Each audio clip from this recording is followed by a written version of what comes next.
Okay, good evening everyone and welcome to the Student Managed Investment Fund. I'm Callum Graham, I'm the President and Chief Executive of the Student Managed Investment Fund and will be your host for the event this evening, which will take the format of a Tesla debate. This evening we will have an event split into effectively two parts. First, we will introduce the Student Managed Investment Fund to those of you who are perhaps new or less familiar with what we do, and then we'll move on to our main part of today's event, which will be a Tesla debate featuring a bull and a bear going head to head. So to start with explaining briefly who we are the University of Stirling's only student managed investment fund. We are a place to learn about investing, and when I say that, we are open to all levels of experience and skills in investing, whether you may be a first year with no knowledge of finance or investments whatsoever, or a master's student who already has significant experience in this area. We cater to all abilities, so no matter what your knowledge is already, I'm sure we can provide something that is of interest to you. We can also gain experience together working on the Student Managed Investment Fund. We often operate in a semi-professional environment, and we will give you ample opportunities to gain relevant real-world experience. And ultimately, we can also learn from each other. I've certainly learned a lot from other people at the Student Managed Investment Fund, and I'm sure this evening as well, you'll learn a lot from both our bull and our bear on Tesla. As you can all probably already tell, we are a student-led society. However, we also have extensive support from the university staff, alumni, and many others in the investment community, some of whom I can introduce you to later on. And one point that I'd like to emphasize is that anyone is welcome to join us, regardless of experience or course choice. I often get emails asking if people can join halfway through a semester, or if they can join given that they have no knowledge. Just like to be very clear that we are open to everyone. Anyone can join us at any stage. Certainly when I joined, I had fairly limited knowledge of finance and investments. I'd never studied it before, but I learned a lot in a short space of time, and I'm sure you could as well if you are in the same situation that I was at that time. What we do, we have effectively two different parts to what we do. We have regular events together, such as this one, which you have just now, and we also manage an investment portfolio. On the sides of events, we have weekly events every single Monday for the duration of the semester. Those will occur at 6:30 on Microsoft Teams, such as this one today. All SMIF members should be part of our Microsoft Teams page, where we also have a range of resources that are available to you, which should assist you in your learning and in your investments. We will also have a range of guest speakers, some of whom will attend on Monday evenings. Others will attend on Wednesdays, and those who do so will come at 2 p.m. And we will, of course, advertise and make you aware of those events as we have them. The second part of what we do is manage an investment portfolio. The Student Managed Investment Fund already has our own investment portfolio with several different companies inside it. The day-to-day responsibility for managing that investment portfolio resides with the SMIF committee. However, we are eager to get all of our SMIF members involved in the active management of that portfolio from time to time.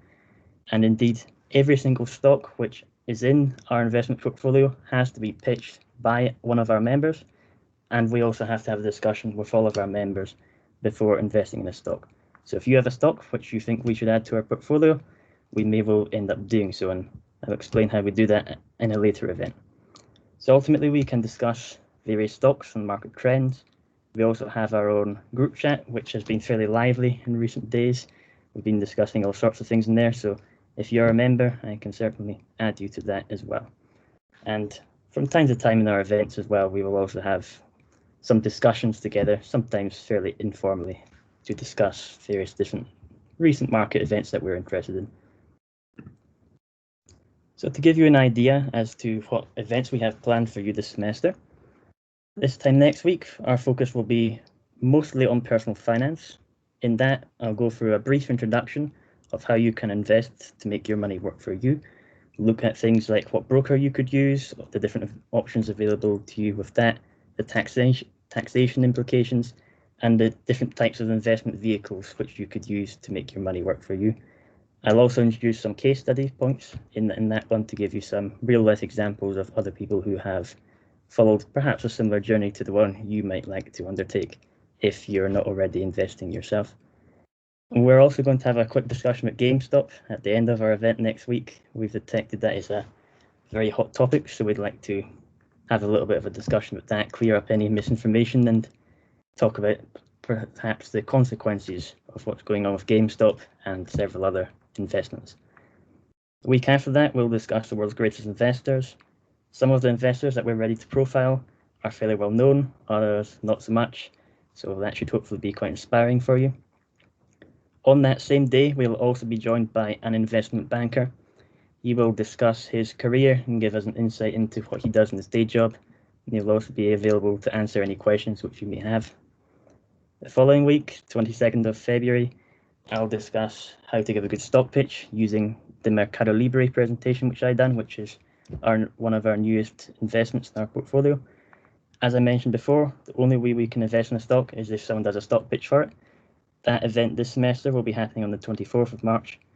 So on the 22nd, I'll give a large and deep overview into how we go about that. Beginning of March, as you can see, we'll discuss cryptocurrencies. Again, we have a guest lecturer to explain that to us. 3rd of March, we will have another guest lecture. That's our first Wednesday event that we have penciled in just now. We'll have Colin McLean, who's the CEO of SVM Asset Management, to discuss behavioural investment and funny numbers. We have a lot of TBC events in March. There's many reasons for that, but the biggest reason I think is because we want to be flexible. For example, next week we'll discuss GameStop. A week ago, I personally had never even heard of GameStop. So we want to be able to be reactive to what you guys would like us to do. And if you ever have any suggestions or ideas for our events, then please do let us know, because we want to be the best that we can be. That's mandatory for us. So if we're not being the best that we can be in your eyes, then please do let us know. To give you a short introduction to who we are on the Student Managed Investment Fund, we effectively have 3 different structures. We have the management board, which is chaired by myself. I'm a 3rd-year business student. We have our chief investment officer, who looks after our portfolio, who is Jan Sattler. He's doing an MSc in business and management. Our chief research officer is Alvaro Vien. He's a final year business and finance student. Our CMO is Stefanos Valomas. He's a 2nd year accounting and marketing student. He's also the recipient of the ICAS Charles Scott Award. So everything that you have on social media will likely have been done by Stefanos. Our chief risk and compliance officer is Lewis Downey, 2nd year finance student. Our chief ESG officer, and for those of you who are not up with the jargon, ESG is environmental and social governance, which is a criteria which we apply to all of our stocks already in our portfolio and any stock which enters our portfolio as well. So Ryan McMillan will be monitoring that for us. He's a final year accounting student, already secured a graduate position with EY, so well done, Ryan. He's also a faculty officer and the reigning faculty officer of the year. So very nice caliber of members on our management board.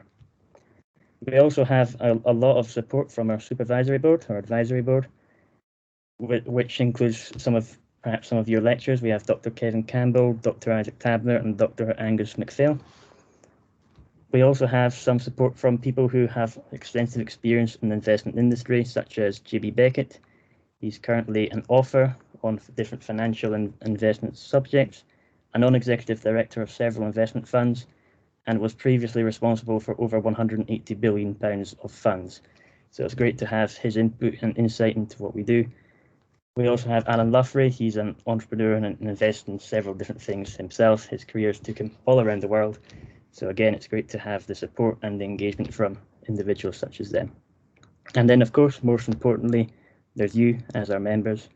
You'll often hear us refer to you as analysts, and that's because you are effectively our investment analysts.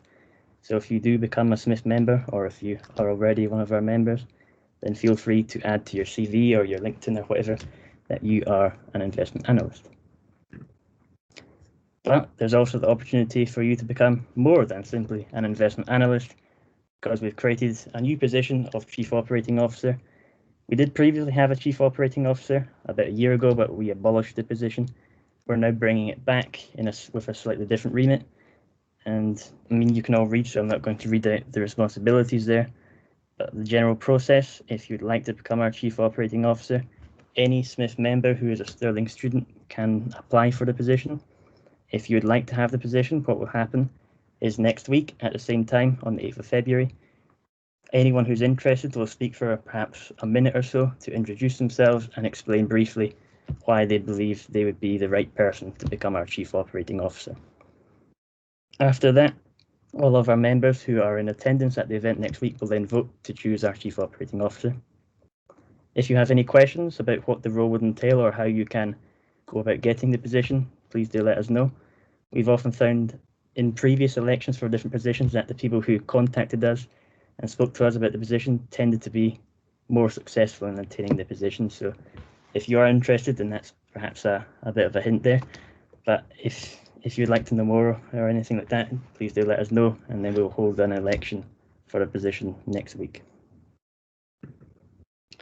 I'll now pass you on to our Chief Marketing Officer, Stefanos Valomas, who will discuss how you can keep it updated with the Student Managed Investment Fund. Hello, everyone. Thank you all for being here, and we hope that you're excited for today's event. I know for a fact that both of the debaters today, they are determined to win. So I'm very excited to see today's outcome. But just before getting into it, I would like to mention a few things related to our society and specifically how to stay updated with the SMIF. So now that everything is digital, you may find any information, updates, or news related to SMIF through our social media, our Facebook and our LinkedIn. This is where we organize our events, such as this one. But also something to re-emphasize, which our SMIF analysts already know, this is the relaunch of our website. So we've been working in redesigning and redeveloping the website. So we've included new updates and edits and new sections as well. So everything that you would like to find about the SMIF and then information, this is the place to go, and how to join us, all the events that we've held in the past, and also any resources that you would find useful to use to expand your knowledge in investing and finance is also there. So just to enhance this digital experience now that everything is online. So again, thank you for attending the event, and now let's get into the main topic of discussion, which is Tesla. Okay, thank you, Stefanos. And just to finish that point there, and to say again that we do have now a group chat. I've added everyone who I know and whose names are slightly unusual to our group chat.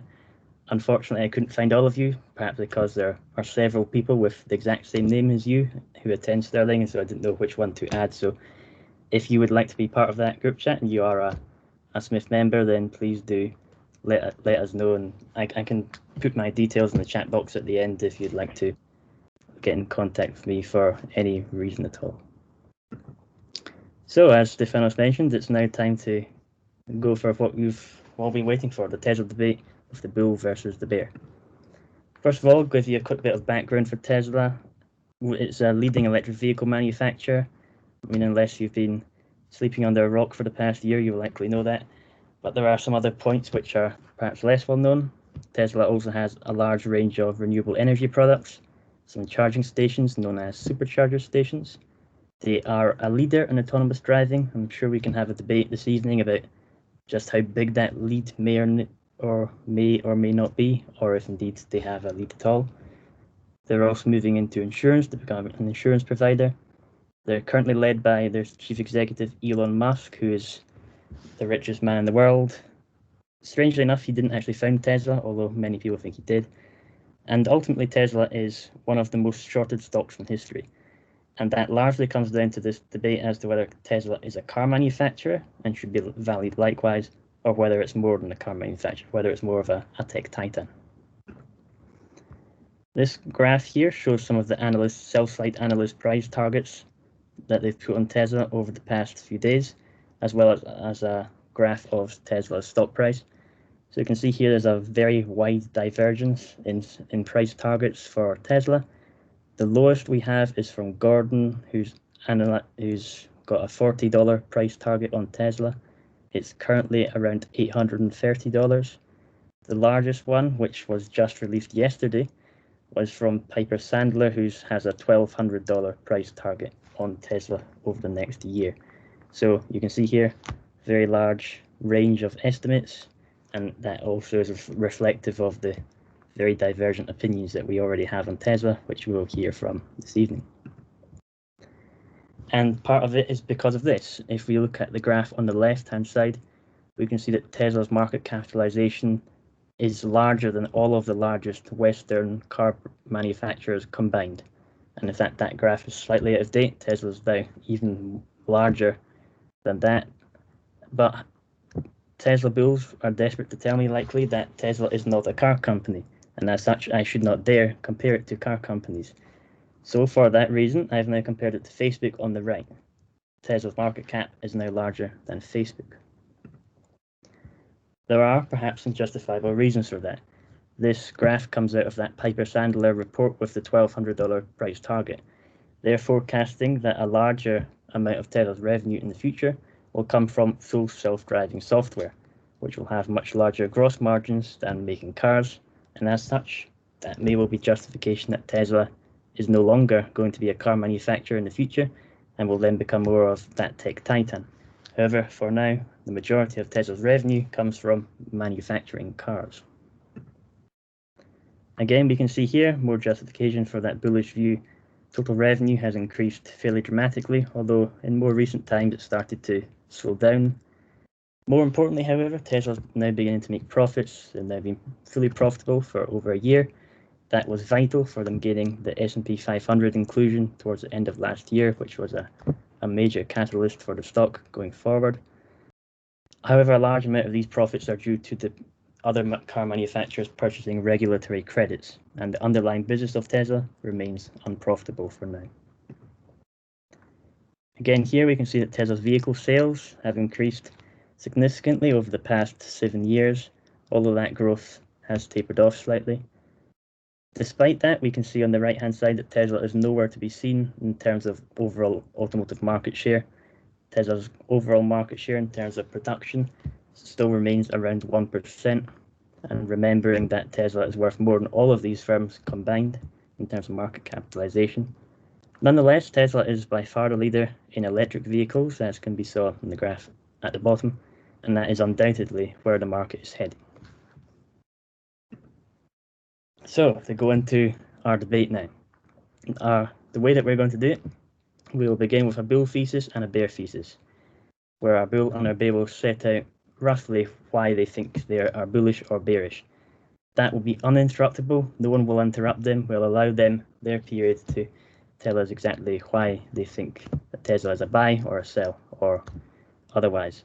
We'll then open the debate. This will be an open discussion. The bull and the bear will be going head to head in real time against each other. I will be moderating that debate. I will also have a series of devil's advocate style questions to throw in myself from time to time. And also, if any of you have a point that you'd like to raise at any point, then please use the raise your hand function, and I can stop the debate and allow you your chance to make your point or ask your question to either or both of our debaters. Or if you prefer, you can type in your points and your questions into the chat box, and I will come to that periodically. Once we've done that open debate, we'll then go to some closing statements. Again, these will not be interruptible, and we'll allow the bull and the bear some time to summarize the event for us. And then at the end, we'll turn it back to you. We'll ask you all whether you're bullish or bearish, and have an audience vote to see effectively who won the debate. So to introduce our bull and their bear, our bull will be Mark Sharp, who may well already be known to some of you.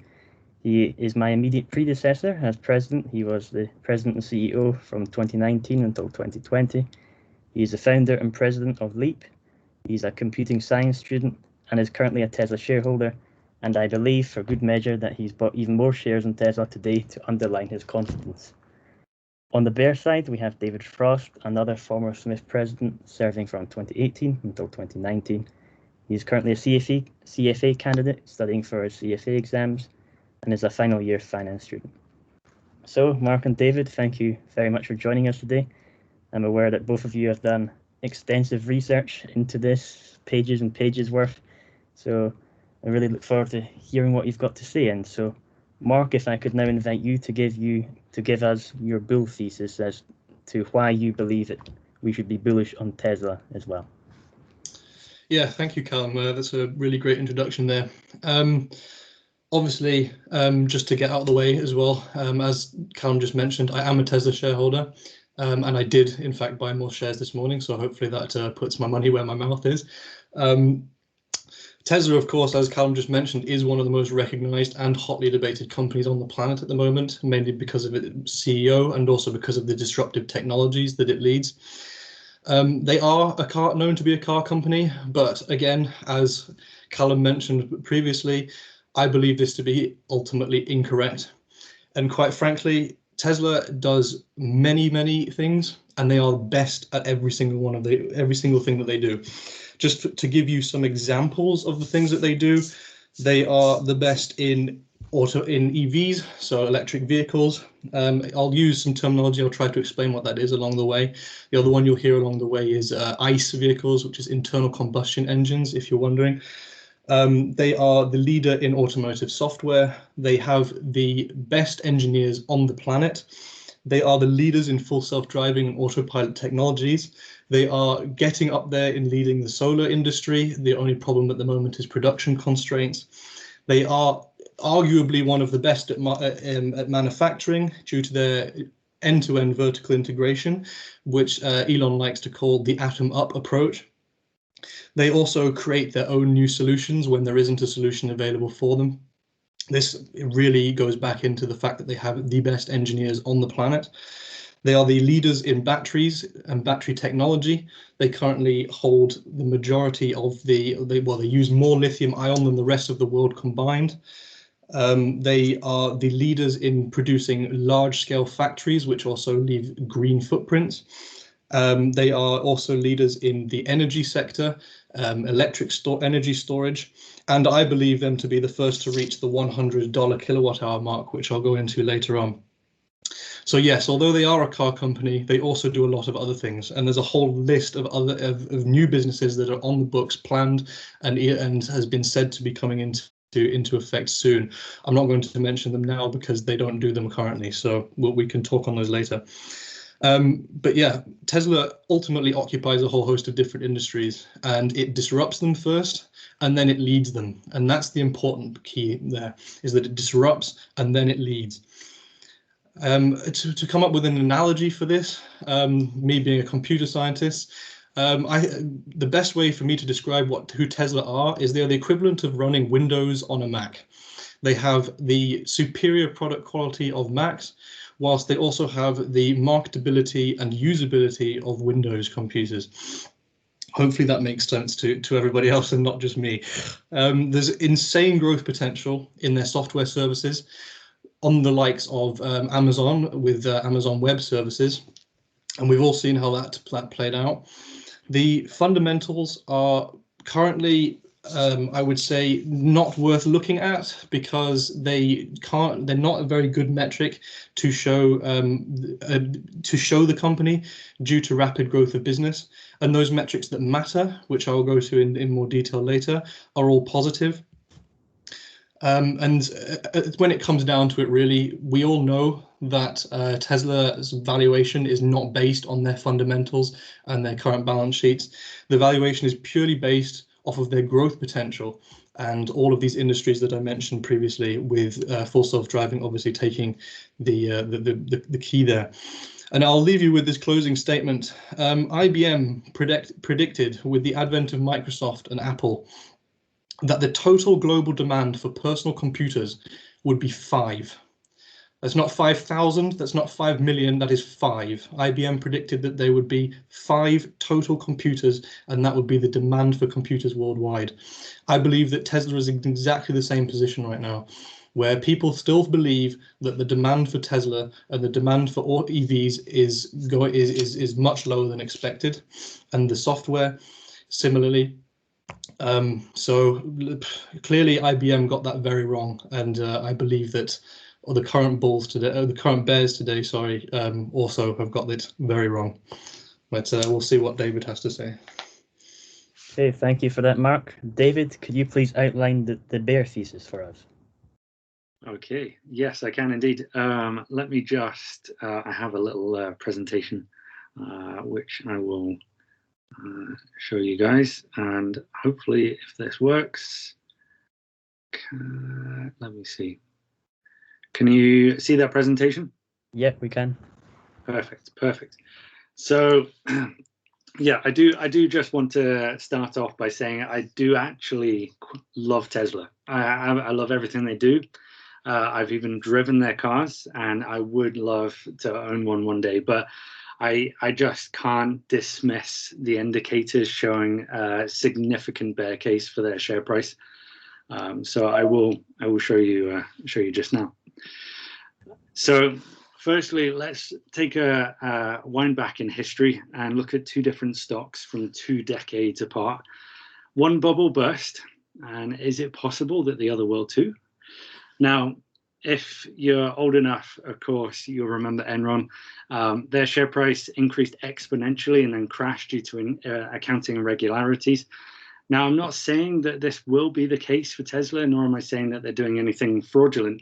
However, this irrational exuberance that I perceive of investors, mostly those with little to no experience, has led to Tesla's share price increasing exponentially. And once the market suddenly realizes this, we could be set for a severe correction. So you can see the similarities there in the share price. On a brief aside, I did mention the term irrational exuberance, and I highly recommend that you read Robert Shiller's book, Irrational Exuberance. He was one of the few who warned investors prior to the tech bubble in 2001 and the housing bubble in 2008 of the psychologically driven volatility within asset markets causing exactly that, irrational exuberance. So what other indicators are there for a negative case against Tesla? Looking firstly at market cap, for those who are unaware, market cap is basically the current share price times by their number of available shares. Tesla far exceeds any other car manufacturer in the world. This was actually redone as of this weekend, so it's actually probably a little bit higher than now. But with Toyota's the closest at $231 billion. And Subaru at the bottom there, you can see with a sultry $15 billion market cap. This is in contrast, though, to revenue.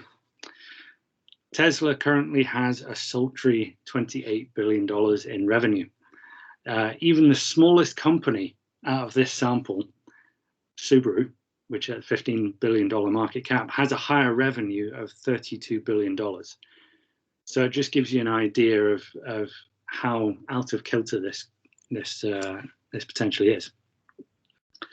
On the same note, these are the price to sales multiples for all the car manufacturers mentioned on the previous slide, except Tesla. Looking at Toyota, if you take 0.92 and times it by their market cap, this is how much revenue they make. They're worth about $1 for every 0.92, well, 92 cents they earn. If we include Tesla, this is what it looks like.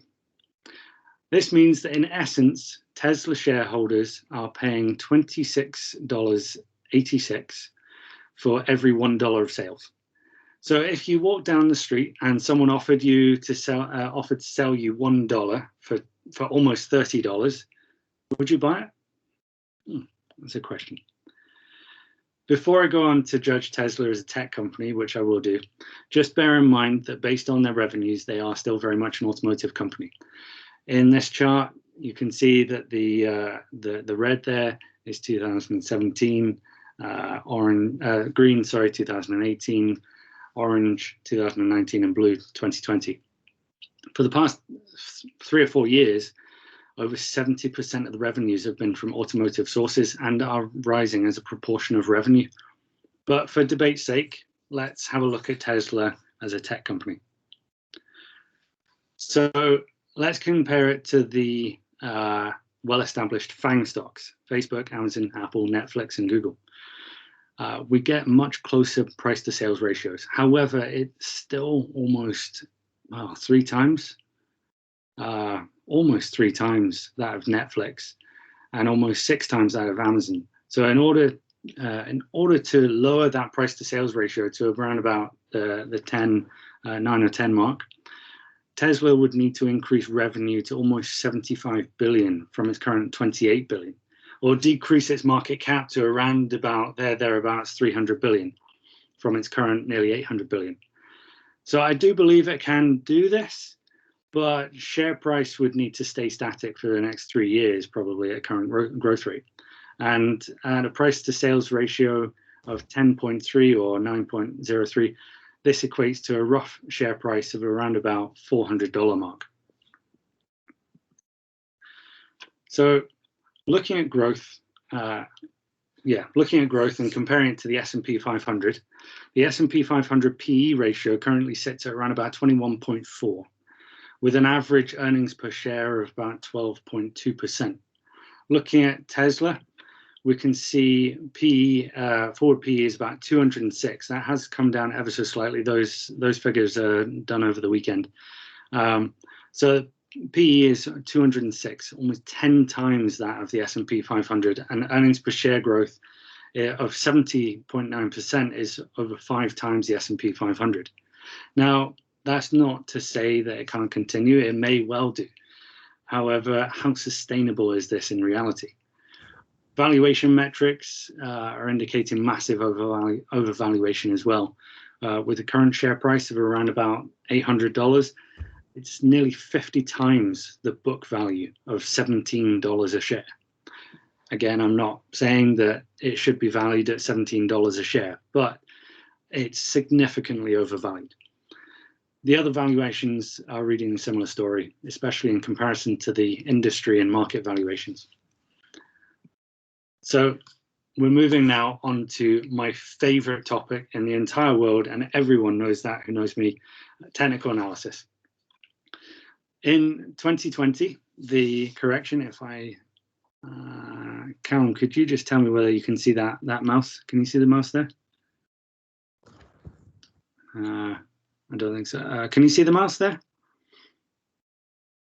That there is the 2020 correction, if you can call it that. So, that's what we saw at the start of the pandemic, 60% drop in price. That 60% drop in price looks like a tiny pothole in comparison to the following rise in share price. In addition, the 2020 pullback was around about 30% drop in share price. Should we see another correction, as some are expecting, a 30% drop in price from recent highs would be around about the $600 share price. So if you believe in mean reversion, a crash back to the 50 moving average, which is the red line there, would be roughly around about $450, and that's quite likely. So the risk to reward ratio of buying this share price is just not justified in my eyes. And that's my view. Thank you very much. Okay, thank you very much for that, David. You made some very interesting points in there. We will now move into the open debate section, where Mark and David feel free to debate against each other and correct any of the points which were made during those theses. Also the stage where our audience can get involved, so if any of you have a point you would like to make at any point, use the raise your hand function and I will bring you to the attention of our debaters, or alternatively you can put your comments in the chat box. So as of now, I'd like to open up this debate for everyone to go ahead. So Mark, David, go for it. Yeah, no, I'd just like to comment on some of those points that David just brought up. Basically, the low revenue figures that you're projecting there as well. I mean, yes, if you look at them as an automotive company right now, it doesn't look fantastic. This is largely due to the fact that it is a rapidly disruptive growing company.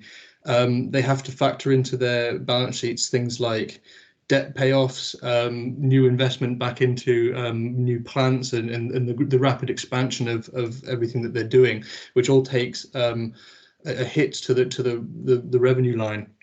At the end of the day, there's also, like I mentioned, the massive unrealized revenue potential, which I believe are just too large to ignore. And that's, I think, fundamentally what the stock price is currently based off of. So I don't see a massive amount of fluctuation in the price. I think it's reached a realization point where people know the value and understand the value that's coming. I mean, I see maybe plus or minus 200 degree on the share price. But ultimately, when you look at the figures that are being projected for things that are coming not only 5 years down the line, but this year and next year, it's very hard to ignore. So the first one is the fact that Tesla has publicly stated that they are targeting to grow their automotive sales by 50%. This is a conservative estimate, as they weren't able to hit it this year due to the pandemic. But at the end of the day, they should be hitting somewhere close to 750 to 850,000 vehicles sold this next year, which is again fitting with that exponential growth and the exponential stock price then to go with it. I can show you a figure here. I'll just bring it up just to show you. The targets are until 2030 at the least to basically grow their sales. Can everyone see that? Yeah. To grow their sales by 50% year on year. So if we look at the total deliveries, I've gone conservative with 750,000 here. It's probably going to be more likely 850,000 in 2021. If we see that growth, we see that they're reaching close to 30 million vehicles every single year by 2030, which alone adds an enormous amount of extra revenue to what Tesla can achieve there. It's also this is coming off of the back of the fact that we've got brand new factories coming in. We've got Giga Berlin, we've got Giga Shanghai that is just ramped up to full production now. The production capacity of Tesla actually currently sits at 1,050,000 vehicles. So that's what they're capable of producing. And they will. There's no shortage of demand at the moment, so they will probably fulfill that demand in its entirety within the next coming years. So I get your point. I do get your point, and I actually do believe that Tesla will probably grow to be a very substantial business within the automotive world and within the self-driving world and within the solar world, the energy producing world, and it probably will get to get on its way within the next 10 years. But you still can't dispute the actual facts and figures. Looking at the revenue sources, for example, revenue sources, I mean, it's only going up as a proportion of their revenue that is automotive sales. You know, it's in 2017 it was 72% of their sales. It's now 83% of their revenue. 83% of their revenues are now automotive related. So, and granted that they have other services and they have other, they've got the artificial intelligence that's involved in as well.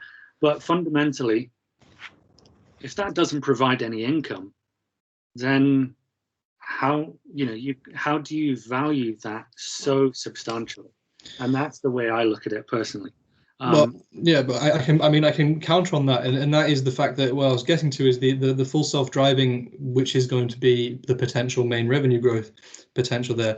As we saw from that figure before, Piper Sandler put it at 85% margin, and it's estimated at around $300 billion in annual revenue by 2040.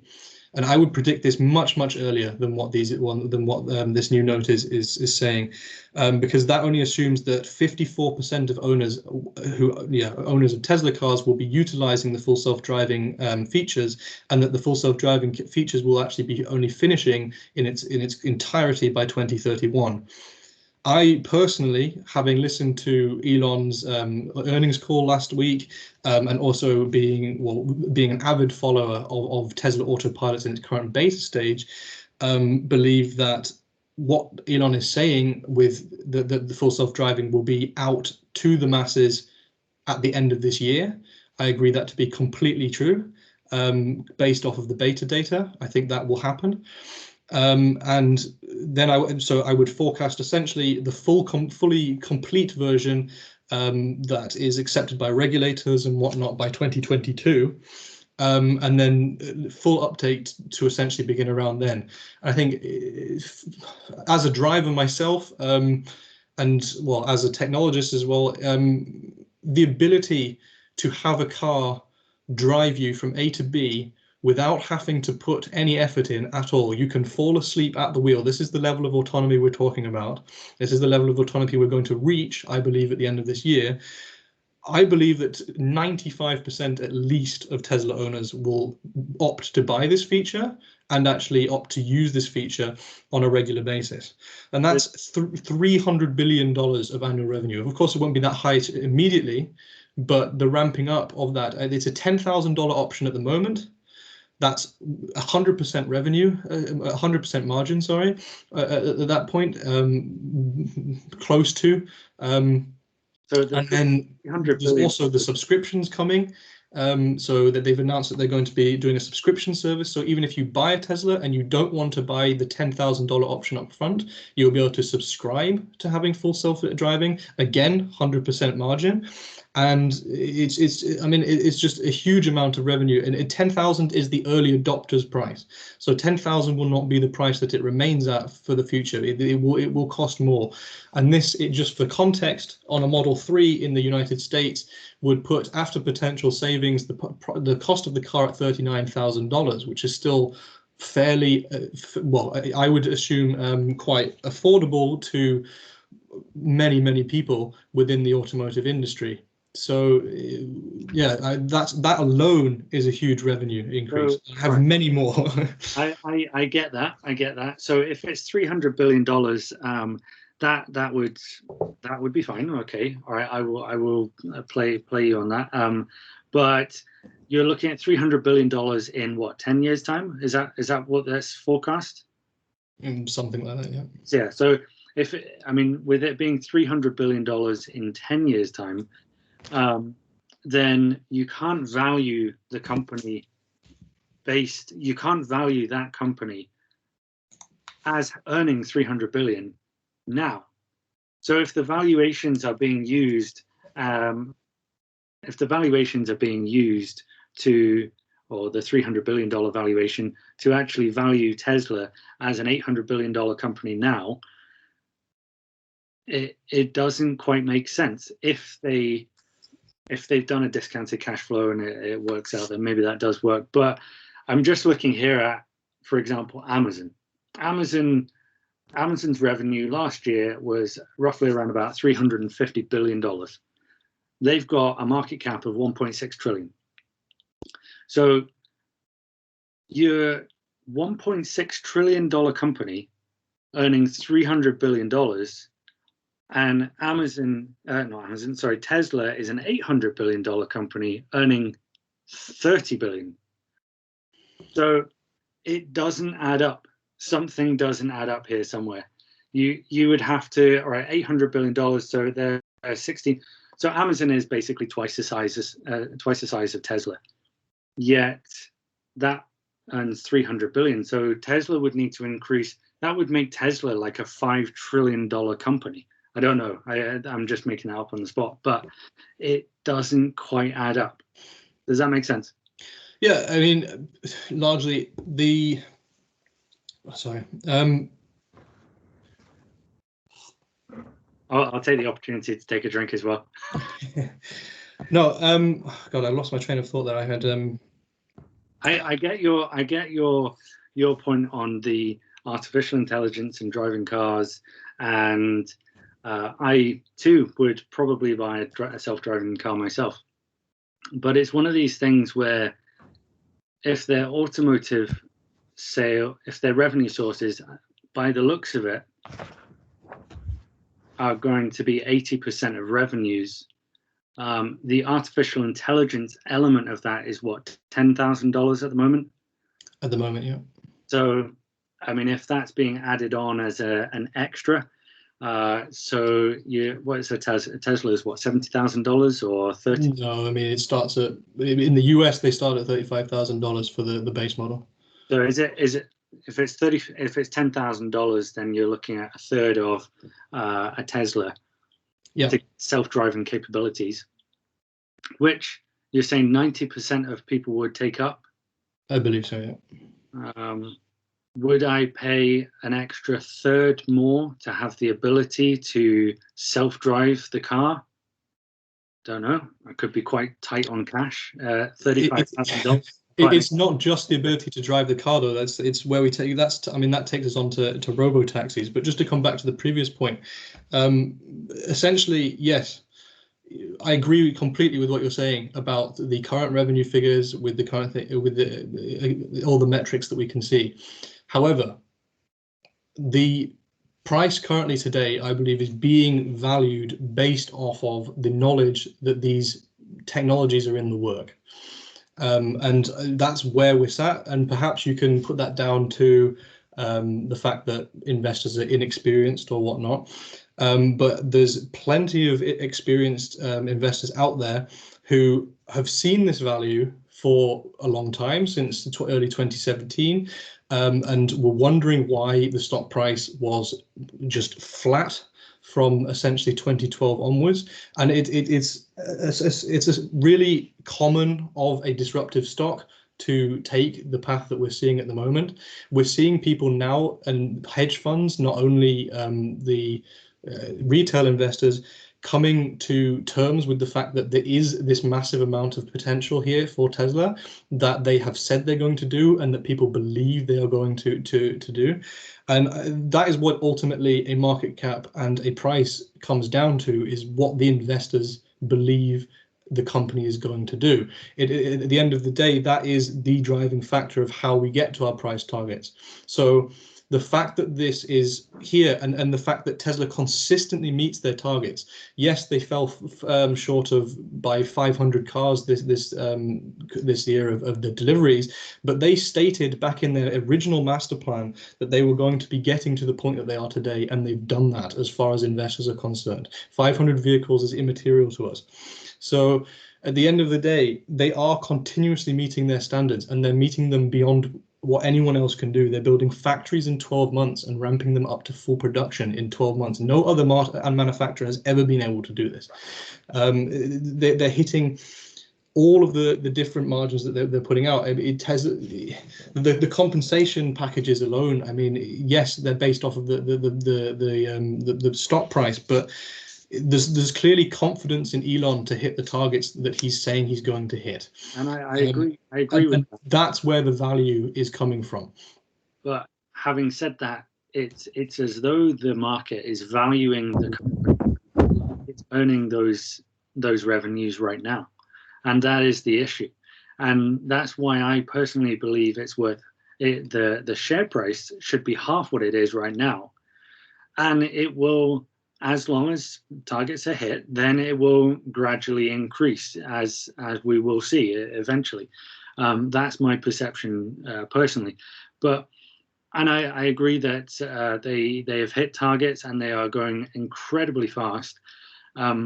They are perceived as being market leaders in all of these various different areas, but like energy generation or energy storage, for example. Energy storage, they're doing leaps and bounds. They're moving forward leaps and bounds, but they are still a tiny player in the energy storage market. When you look at the like number 13, I think I looked up storage companies, and NextEra, for example, currently in the SMIF portfolio, that is huge in comparison when you look at energy storage. Artificial intelligence, the biggest AI players in the market are currently, as far as I'm aware, Microsoft and IBM. Again, massive players. Yes, okay, fair enough. They might not be focusing on the transport market, but they are huge players in artificial intelligence. And yet Tesla continues to go up by, what has it been, 10 times in the last 12 months? Is that right? Or something along those lines. which just, it boggles the mind. It boggles the mind. So that's yeah, I'm not sure where to go with that, to be honest. I mean, the market cap as well. I mean, it's a really nice tool that Tesla is able to use at the moment. I think investors realize this as well, that their high market cap allows them to raise capital very, very easily, such as the other day when they raised $5 billion by selling less than 1% of share in their company. And this all contributes to reaching these targets and reaching these growth goals that are being set out. They're beyond what people can imagine. And that's the point. The point is that they are beyond, and they're still meeting these targets that are beyond. So perhaps at this current moment, the fundamentals point to the price being where you're saying it should be, but the fact of the matter is that the revenue is there. It's just waiting to be unlocked, and that is where we're getting our current price from. You say yes, IBM, big players in Microsoft in the artificial intelligence area, but they're not even close when it comes to what Tesla is doing specifically. So AI is a massive, massive field. And specifically what Tesla are doing is auto labeling. So they're taking video stream data, putting it into a car. Currently it's frame by frame, so it's just pictures, and they're trying to label what is actually inside those videos. What they're now doing is they're stitching 8 camera videos together around the car and predicting what everything is in real time. And what this does is it allows us to reach the level of autonomy that we're wanting to get.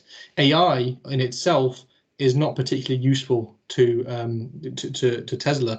It's the machine learning and the ability to be able to label objects inside of moving video that is what gets us to full self-driving capability. And currently Tesla has, or is the leader in that, and they actually have their own Dojo computers, a supercomputer which they've developed, which, as stated by Elon Musk on the last earnings call, he said, we think it may be the best neural net training computer in the world by possibly an order of magnitude. And this alone can be another business in itself, because by having this, they have the ability to license their own supercomputer out to other automakers who are frankly so far behind, there is not even a possibility of them catching up. Tesla has 3.3 billion autopilot miles, and they have 22.5 billion total miles recorded with their Teslas. And that's what they've been doing since day one, was recording data. And that is where the value really lies. It's not in the cars, but in the data, because this unlocks their ability to do insurance. It unlocks their ability to do full self-driving. It unlocks the ability to know exactly what their cars are doing and to perfect their product to the very T just by having the amount of data available to them. And the next person who is closest with that miles to them is Waymo, who are the Google-owned company who have self-driving cars that work in a geofenced area, and they have 20 million miles total. And that, in comparison to the 22.5 billion miles that Tesla has, puts them absolutely nowhere close to where Tesla is going to be. And what this then unlocks, again, is another revenue stream with the licensing of software, because Tesla now has the ability, as they are so far ahead and they have so many more miles than anyone else, and this is just a time factor, so no one can even catch up to them just because of a time factor. They can, it's 100% margin revenue once again, leasing out their software to other legacy automakers who can have no chance of catching up. Once Tesla comes out with their FSD package at the end of this year, and it works and regulators accept it, now everyone wants a car that can drive itself, because why wouldn't you? It's, you know, the amount of time that you save, the amount of just general value that you get about not having to drive places is, like, just on a personal level, is beyond comprehension. So now other automakers want to come to Tesla and say, actually, could we buy your full self-driving technologies from you, please? Because we've been messing around with LiDAR technologies that aren't ever going to work, and we have no idea what we're doing. So please, can we have it? And in addition to that, we also need your Dojo supercomputer to train our own neural networks with our own data that we're getting, because our car is different to yours. And again, 2 more streams of of revenue there. And it just, again, sorry to take up so much time, but the robo-taxi fleet, again, just to go back to that, yes, you were saying before that you don't want to have to pay 30% of the value of your car to make it, to have it just full drive itself. I mean, I would personally, but then, yes, I agree with you that there's a lot of people out there who wouldn't want to pay that because they're strapped for cash or whatever reasons. And the point is that Tesla, through the full self-driving ability, will be able to take their cars and have them work as a fleet. This is the same as like what Uber is doing, but completely autonomous and without having to pay driver. So all of the revenue goes, well, the majority of the revenue goes back to Tesla. And there's been talks already of the plan to have in place where Tesla will take a, say, 75% cut of what what it's generating. This is in the case of you not buying the car but actually leasing the car. And then you getting profits from that whilst you're at work. So, for example, to paint a picture for you, you would drive to work, or your car would drive you to work, and you would get out at your workplace, go into your workplace, and whilst you're working, your car is also out working, Ubering people around, because to make you more money, or to actually pay for the car, to pay for the price of the car, meaning that you don't have to you only put a very little amount down. And you also, or if you can pay for the car up front, it actually makes you money whilst you're working as well. And that value, I think, is worth the money that you would spend on it, perhaps even more than 30% of the car, because it's actually then becoming a profit generator for you. And what this does is it also makes Teslas then more available. More people would like to buy Teslas because other cars don't do this. Who can say that I bought a car and it makes money for me? No one, except for Tesla buyers. And it also means that any unmet demand for Teslas can already be met, because any of the cars that are coming off of the production line that don't need that aren't being sold can immediately go to their own robo-taxi fleet and generate 100% margins back to them. So it's, again, more unlocked revenue that exists here. Okay. That's pretty good, I'm not gonna lie. That sounds pretty good. Yeah, I mean, I get that. I mean, my only recourse to that is, would you get to a position, would you get to a point in time where if a car is going out and making you money, well, no, let me go down to a different point. Would people be willing to pay that much to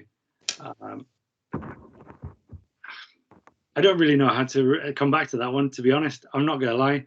That sounds pretty good. I'd buy it, that's for sure. Is it valued right now? No, in my eyes. I still think, although that technology, and it sounds absolutely fantastic, it does, and I would probably get on the back of that all day long. However, is it built into the share price a bit too much? Has it been overcooked? Perhaps there's some speculation. I would agree with you there, maybe.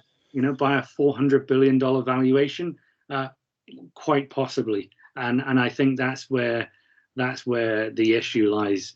I have no doubt that sort of technology, should it take off, and should they be able to, that is a big question, because obviously you've got the likes of Daimler, Volkswagen, Ford, all of those. Yes, they're insignificant in the self-driving world at this very moment in time, but we all know how quickly some of these companies work to build technology, and they will.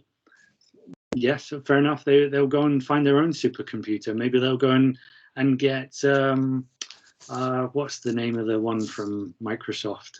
There's a name of Microsoft. I can't remember the supercomputer. Is it Azure?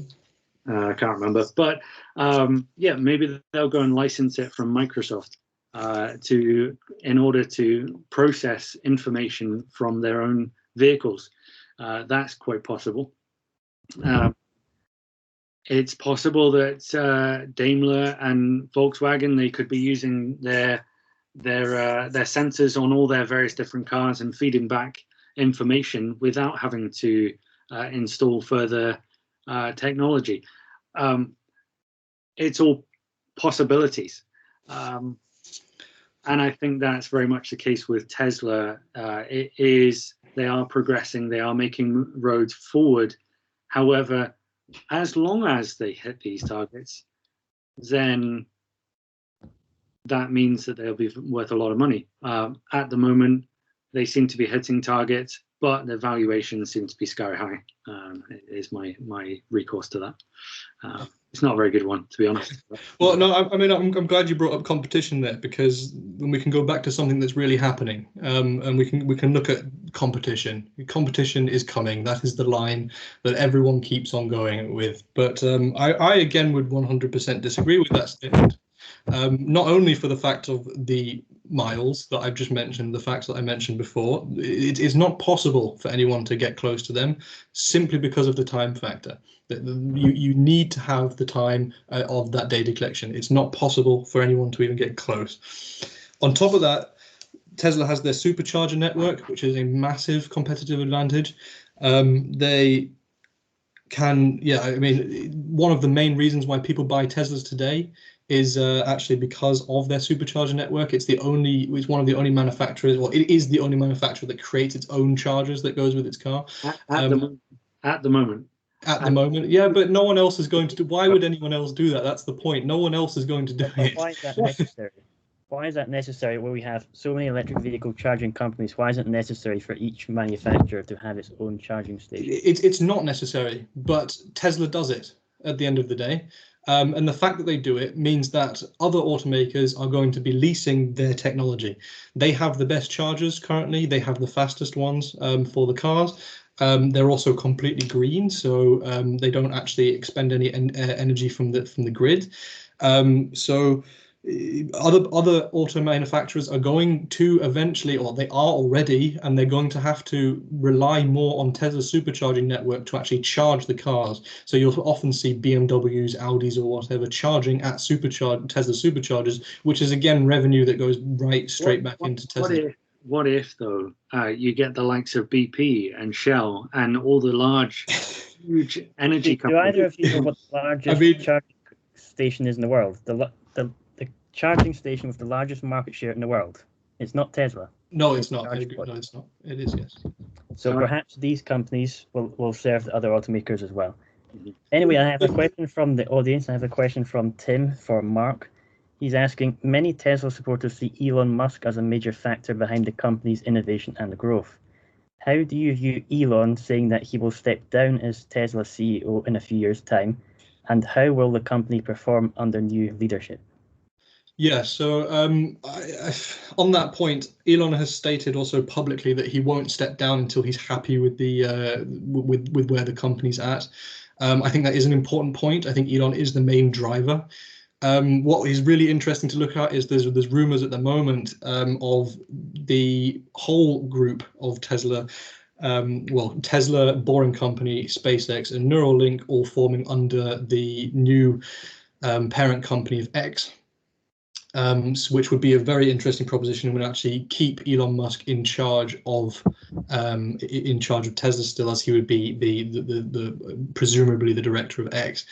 Elon is a major driving force, but like I said, he won't step down until he's happy with where the business is at. Elon, if you know anything about, or if you know a bit about Elon, he's had bad experiences running companies in the past where his boards have kicked him out, similar to what they did with Steve Jobs and Apple.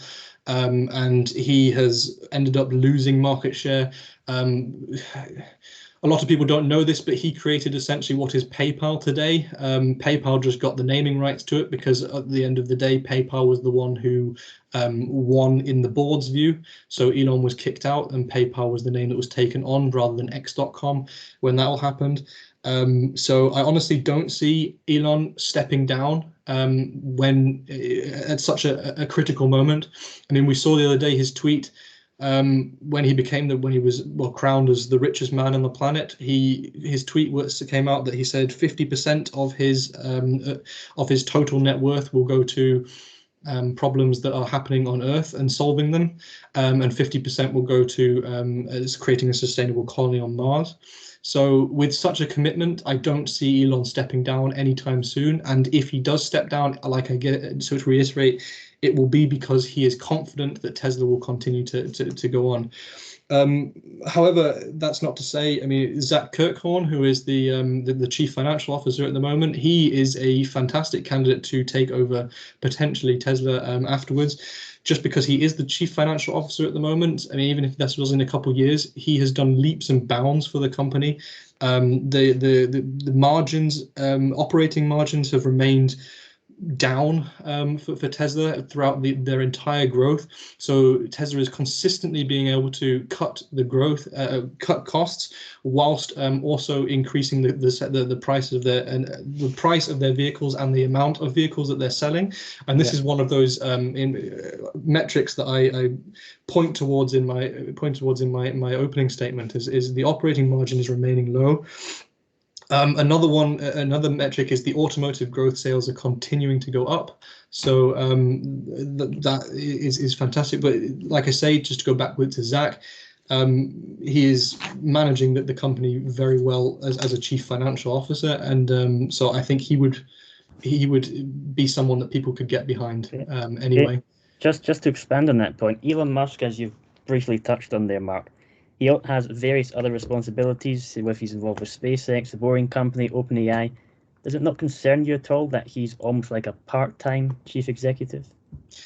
No, if you know Elon and you've seen Elon, you'll know that he's a man that works 26 hours of the day. So it's, you know, he's dedicated to solving these issues. And what continues to amaze me to this day, I mean, if I could invest in Elon, I would invest in Elon, but is that he is consistently winning at everything that he does. We can look at SpaceX, and that's a whole other story, but they are, again, a major player with zero competition. So it's just when does he burn out, I suppose, is the question. I don't see that happening anytime soon. I think he's got enough drive to continue going. So, and at the moment, Tesla is on its plan. I mean, they have their master plan from way back when. I have it somewhere here, where they said that they were going to do what they do. They've created a part 2 of that, and they're still consistently hitting that. So Tesla knows what it's doing. Tesla is on a path to growth already with their factory increases, the new factories that they're building. So quite frankly, I'm not too concerned. I think he will probably go off to SpaceX in the future and focus more on that, as it's going to Mars. Who wouldn't want to do that over cars? But I think Tesla is in a position now where, with its growth, with its decline in upcoming years in research, in building infrastructure, such as factories, these will all go towards contributing. I mean, we could see in the next 1 to 3 quarters, the PE ratio coming right back down to completely normal levels that we would expect from automotive industries or tech industries, whatever. We don't know how to really compare it at the moment. Yeah. And that's in quarters. That makes sense. Okay, I'd just like to bring in Branislav. He's had his hand up for quite some time now. So Branislav, would you like to unmute yourself? Yeah. Hi guys, I almost forgot my question.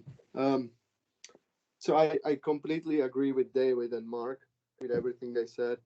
At first, I might say that I'm a bear on Tesla as well.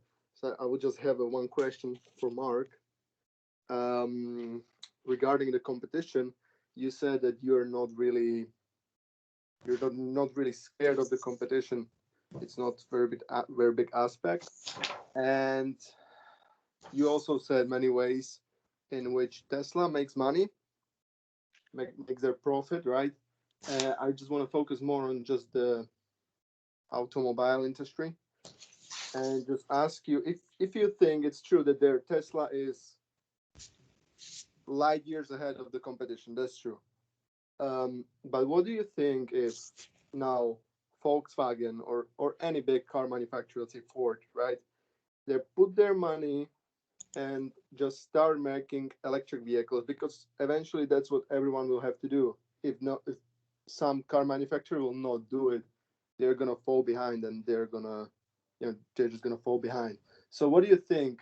Is there any possibility that they will catch up with Tesla? You said not, but if you consider, let's say Volkswagen, for example, their logistics in car manufacturing, they've been in the market for what, 3 times as long as Tesla. So I personally think that there is a huge possibility that Tesla will be the best in electric vehicles, and for next 5, maximum of 10 years, and then someone will eventually catch up with them. What do you think about that? Yeah, it's a fantastic point and fantastic question as well. It is something that many people look at, but like I say, I don't think it'll happen.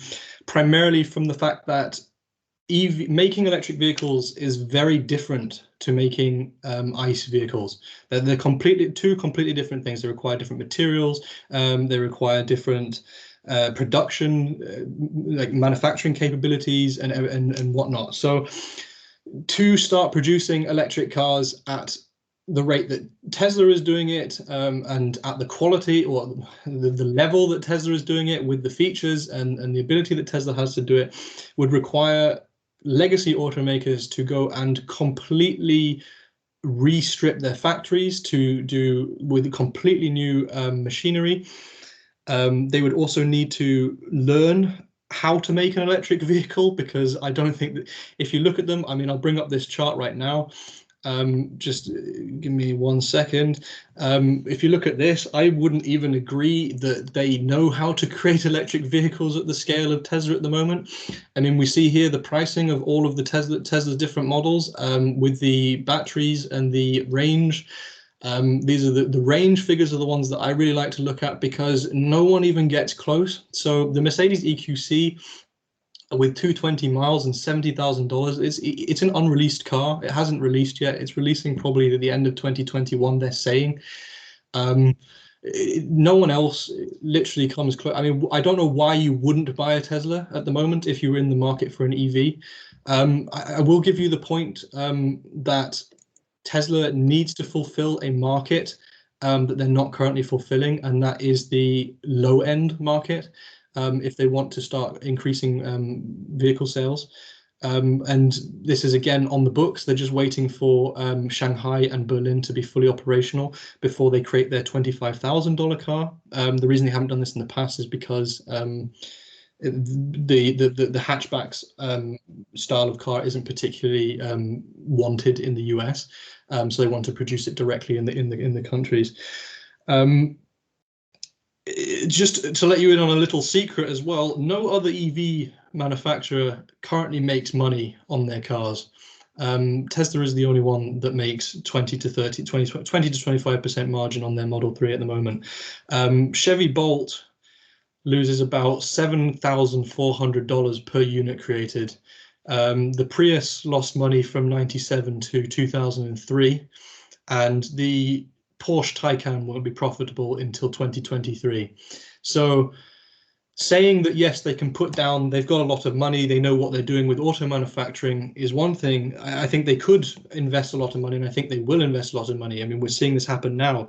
The Volkswagen put down $8 billion alone to fix a software issue with the ID.3, because they were producing cars that were just shells of metal, because they didn't work at all, because the software was broken. And so they put $8 billion in, and that, in comparison to Tesla's mean R&D budget of $300 million per quarter, which has stayed that way up until literally just Q4 now.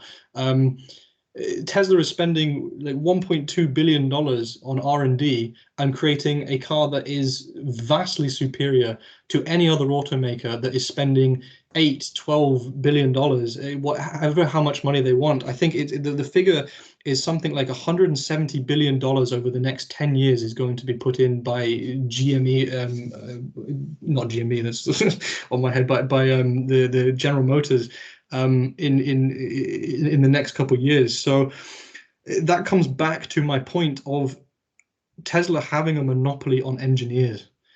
There was a survey that came out in 2018 that said that surveyed a bunch of American graduates, and it said, where do you want to work? And the top 3 companies that people wanted to work at, that the best engineers in the country wanted to work for, were Tesla number 1, SpaceX number 2, and Neuralink number 3.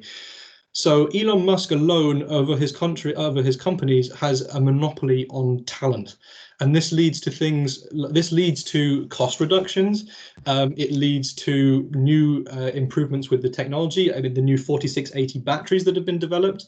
It leads to the octavalve that they've developed for their cars, which is it's added a couple, well, I think it's somewhere in the like 50 to 80 miles of range just by using this special valve.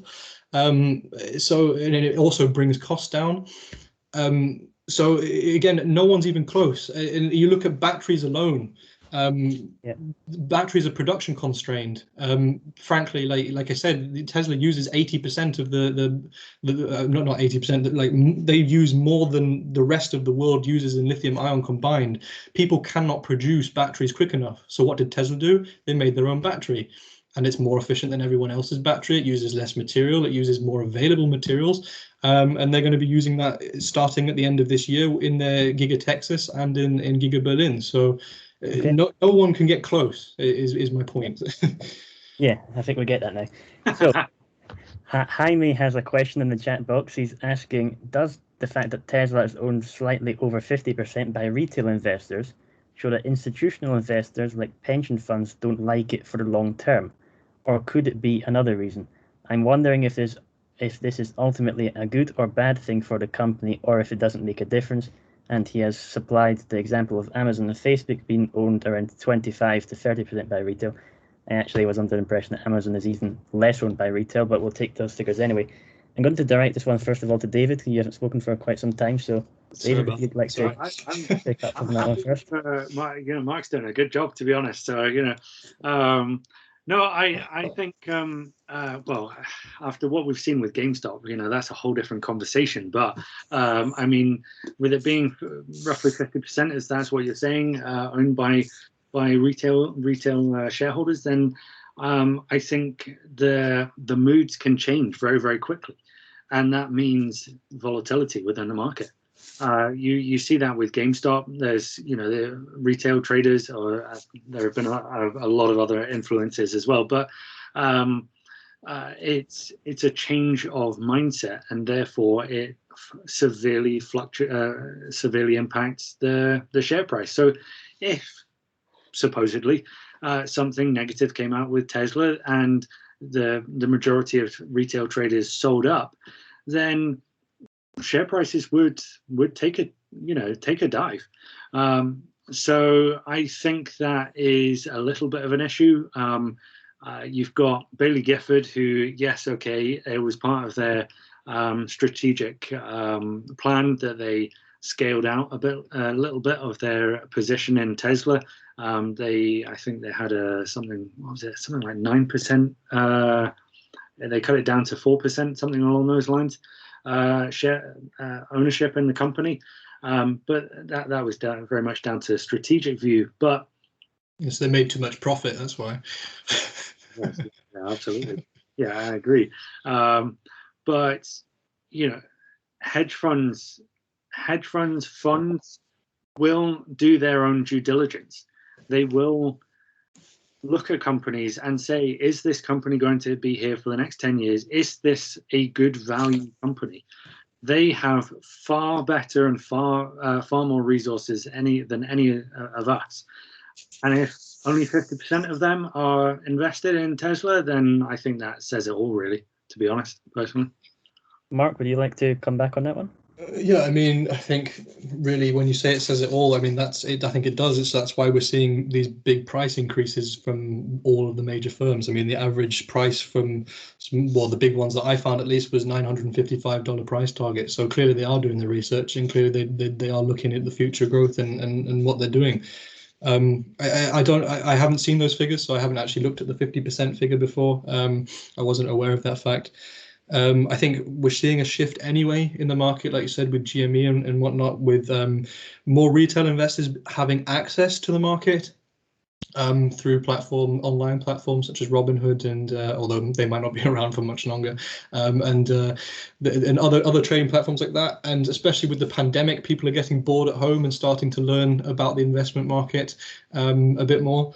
And so I think that could be one of the factors to it. I think the 50% of retail investors really just shows you how much confidence the people have in Tesla, which is not something to be undervalued either. And we may also see that change slightly now with S&P inclusion and different funds having to buy up a lot more of Tesla stock due to that fact, just due to regulatory bodies. Okay, just to expand briefly on that point, Mark, we find that with a lot of these retail investors who are invested in Tesla, they tend to have Tesla as a very large position in their portfolio, often above 50%. Some people, to use their terminology, go all in on Tesla.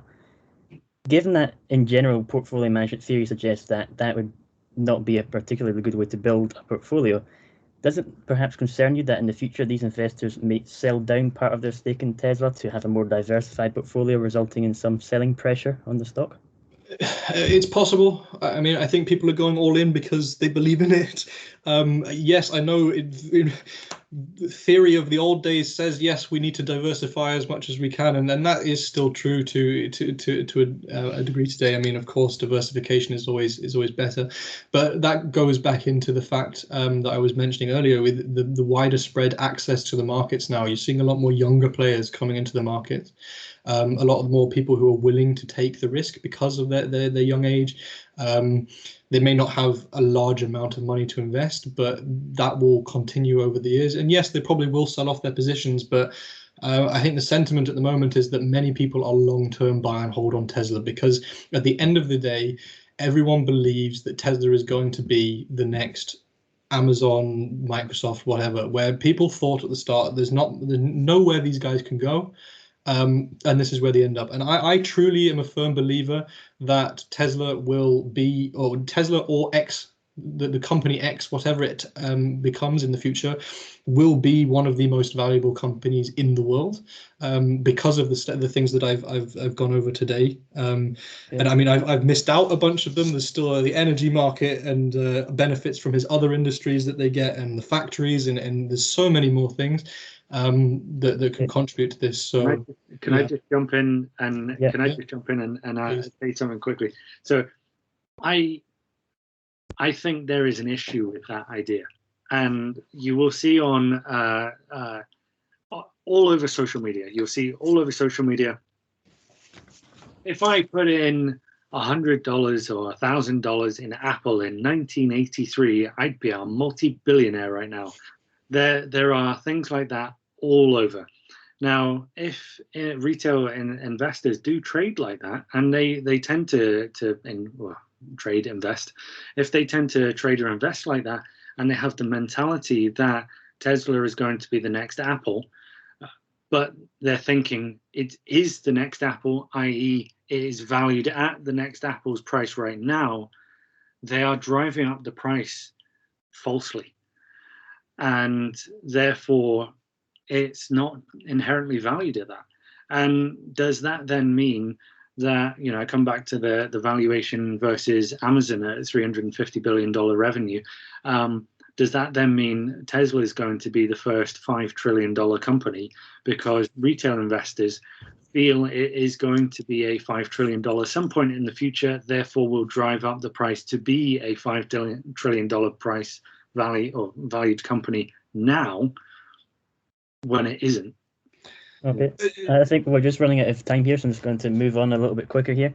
We have a question from Angus from the chat box asking, did either of you conduct an FCFF or EVA valuations on this company? If not, why not? I'm sorry, Angus. I'm sorry, you're going to have to forgive me. I know we took financial analysis, but I didn't carry one out. And I didn't because, well, quite frankly, I don't do a finance degree. So That's fair enough. Well, I think it's just useful to get a bit of a reality check. I think you've both got plausible reasons, but you really need to sit down and crunch the numbers. I think the relative valuations are quite compelling that David presented. I mean, the other thing is the actual price of these cars. I had a very quick look on Auto Trader, and to buy one second-hand that's 2-3 years old is about £35,000. They're not cheap. Well, I mean, that's a positive if you look at it in a different way, but yeah. Yeah, if they're catering to, the sort of luxury in market, which I'm sure there's probably some demand for that. But just putting a bit of history to this, Henry T. Ford, he launched the first mass-produced car back in 1925, and he sold it for $345, which in today's money is worth $5,000. Okay, not 35,000 or 30, $5,000. Everybody bought that car. Okay, and they took off, and an energy transition took off on that basis.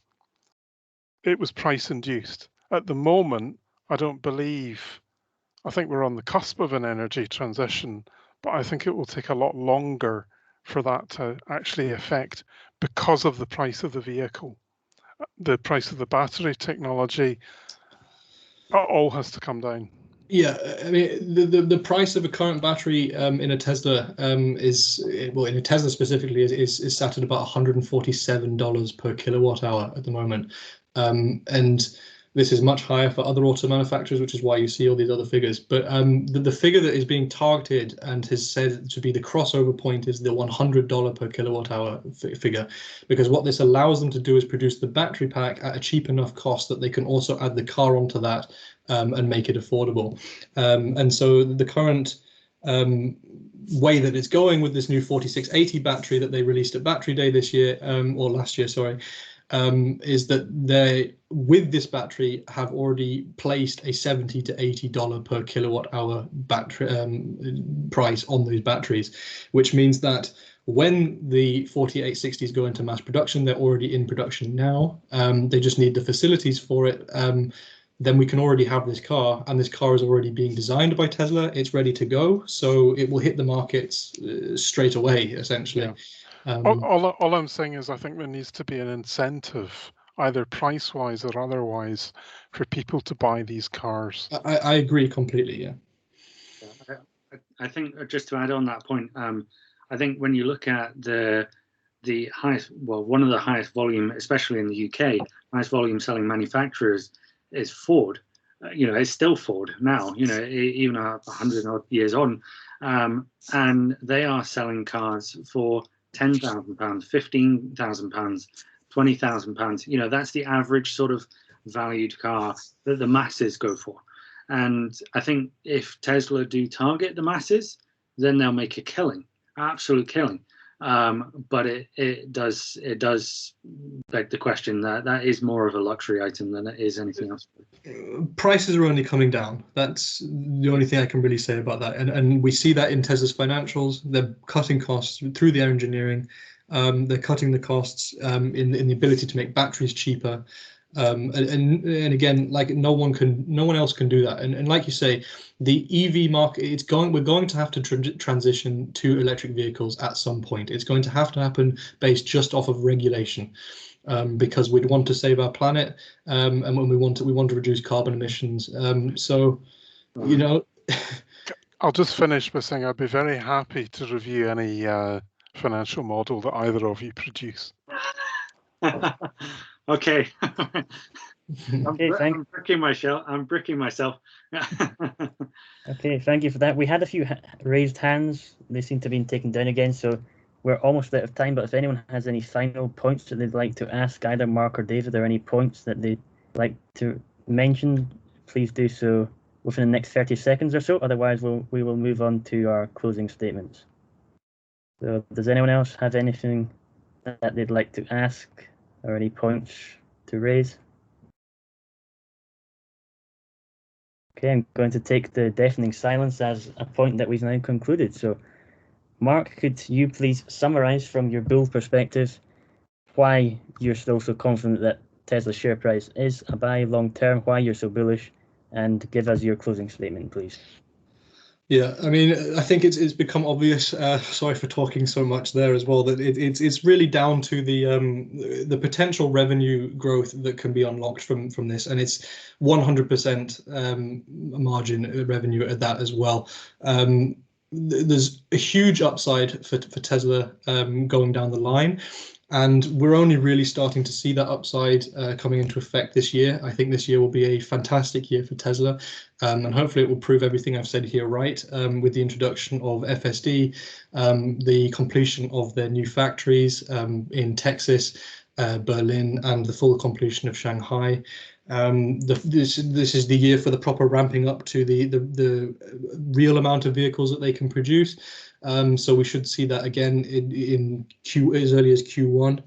And quite frankly, we will start to see, I predict at least, in the coming quarters, the ratios and the financials that David is talking about coming down to the levels that we expect, purely because they have invested all of the money that they have done the investment now, and the costs can start to come down, the margins can start to improve.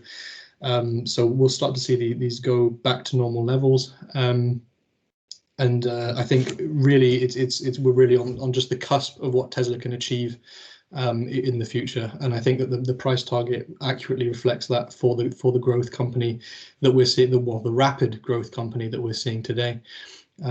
So, yeah. Okay, thank you, Mark. David, would you like to make your closing statement?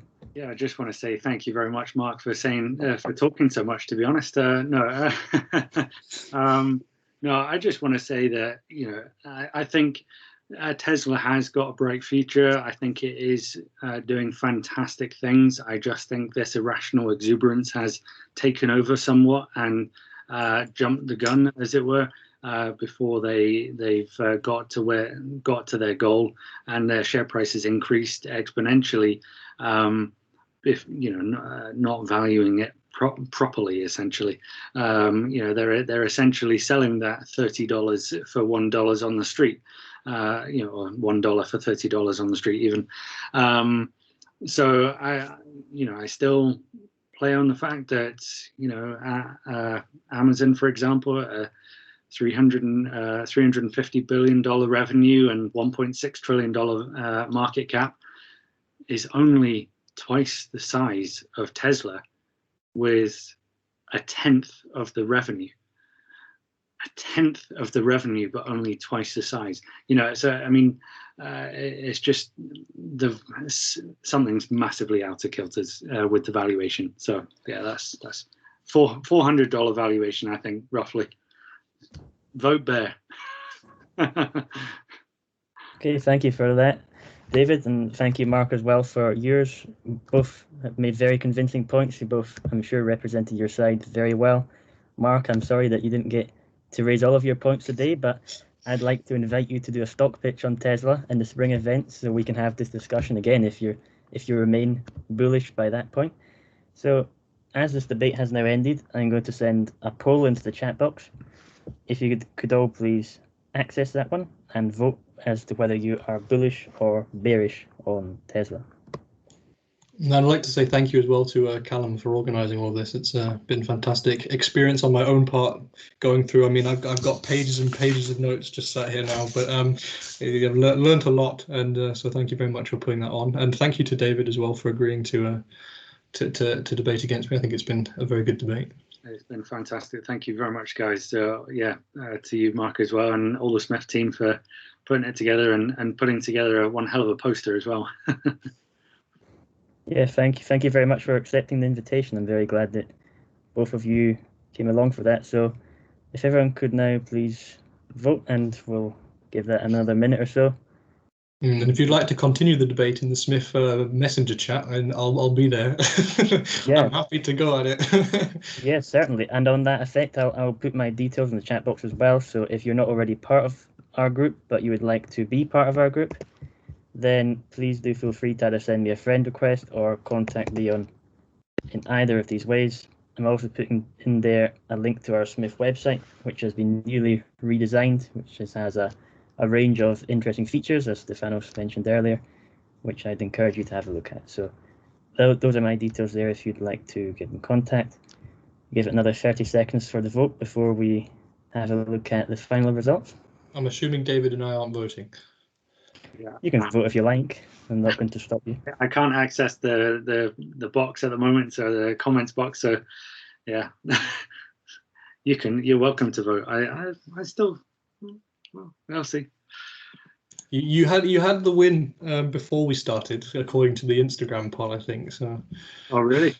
Hopefully I've brought a few people around. I didn't see that poll actually. To the massive growth potential.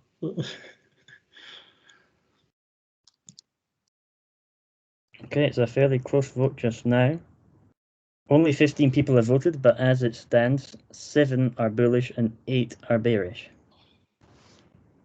So we have a 53% vote for the bears. And as I can see, there doesn't seem to be any more votes having came through, so that is the final result. David has edged the debate for the bears by 1 vote. I bored them all with my talk. Okay, so that concludes our event today. So thank you all for coming along. Thank you especially to Mark and David for all your preparation and hard work going into this event. And as I say, feel free to get in touch with us about either the Chief Operating Officer position or to join our group chat. And I look forward to seeing you all next week for our personal finance and GameStop discussion. So thank you again for coming and have a good evening. Thank you. Thank you very much, guys. See you soon.